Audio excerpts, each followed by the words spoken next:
Hello everyone, welcome back to the channel.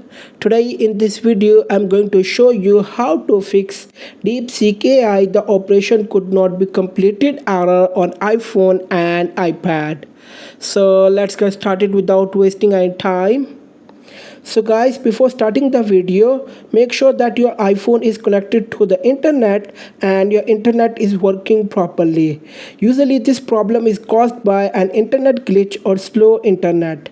So make sure that the internet is working properly on your iPhone. After verifying that, now go to your iPhone settings application. Scroll down and click on General. Now scroll down again and click on date and time. Here make sure that the date and time zone in your iPhone is correct.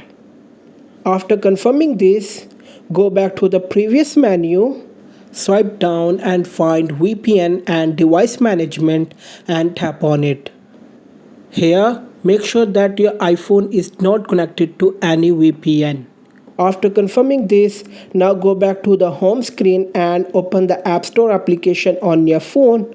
After opening the App Store, type DeepSeek in the search bar. As soon as DeepSeek appears in front of you, click on it and update it.